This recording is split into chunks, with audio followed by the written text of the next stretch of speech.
أعوذ بالله من الشيطان الرجيم.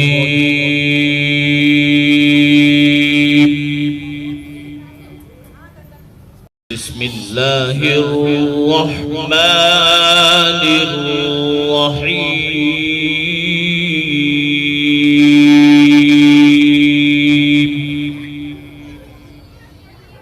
اللہ رب العزت نے اپنی قدرت اور اپنی حکیمانہ نظام سے یہ طے کر رکھا ہے کہ زمین پہ چلنے والی ہر مخلوق کی روزی اس کے ذمے ہے.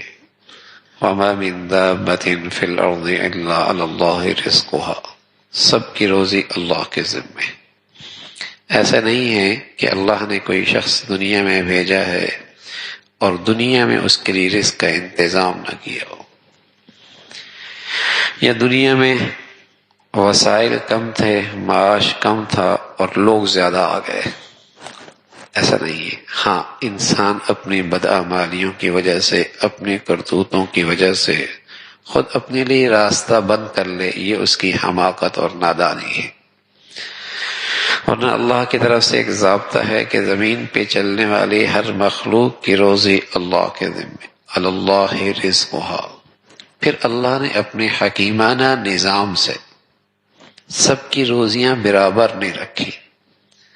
اس میں بہت ساری مصلحتیں، حکمتیں، نظام عالم کا برقرار رہنا، یہ سب چیزیں پیش نظر ہیں. سب ایک جیسے ہوتے تو ملازمت کون کرتا، ماتحت کون ہوتا، کام کون کرتا. ایسا نظام بنا دیا کہ ایک دوسرے کی ضرورت، ایک کو دوسرے کے ساتھ اس ضرورت کے طور پہ وابستہ کر دیا. دنیا کا نظام ہے، مصلحتیں، حکمتیں اللہ کے پیش نظر ہے. وہ حکیم ذات ہے. اللہ یبسط الرزق لمن یشاء ویقدر.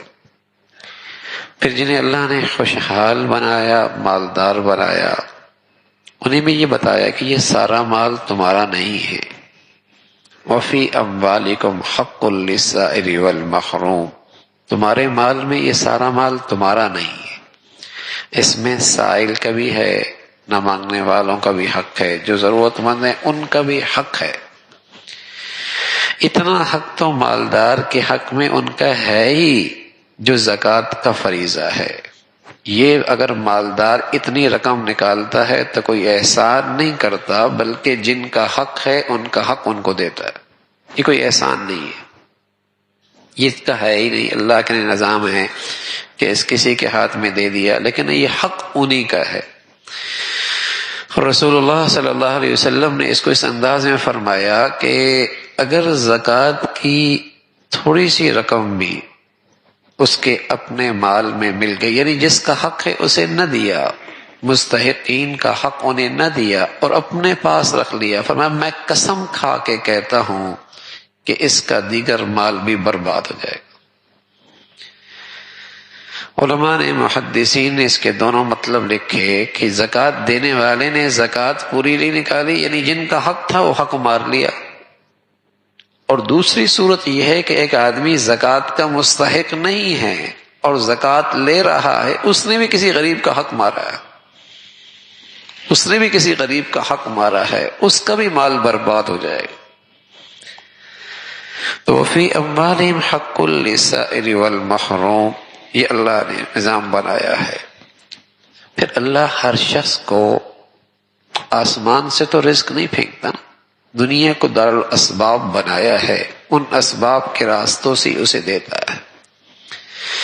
اللہ کے نبی صلی اللہ علیہ وسلم فرمانا کہ دنیا میں کچھ لوگ اللہ کے مخزن ہوتے ہیں، جہاں اللہ اپنا خزانہ جمع کرتا رہتا ہے، مخزن، اور پھر اس کے ذریعے تقسیم کرتا رہتا ہے. ہے تو وہ اللہ کا خزانہ، اس کو اللہ نے خزانہ بنا دیا، اپنا خزانہ اسے رکھ دیا اور اسے تقسیم پہ لگا دیا. جب تک یہ تقسیم کرنے سے نہیں اکتاتا یہ سعادت اسے ملتی رہتی ہے، اور جب یہ اکتانے لگتا ہے اللہ یہ مخزن کسی اور کو بنا دیتا ہے تو اللہ کا،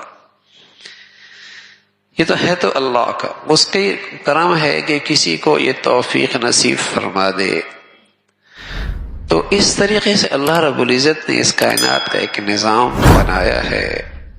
اور تقسیم اسلام کی ایک بہت بڑی خصوصیت ہے کہ اس کا مالی نظام جمع کرنے پر نہیں ہے، تقسیم کرنے پر ہے۔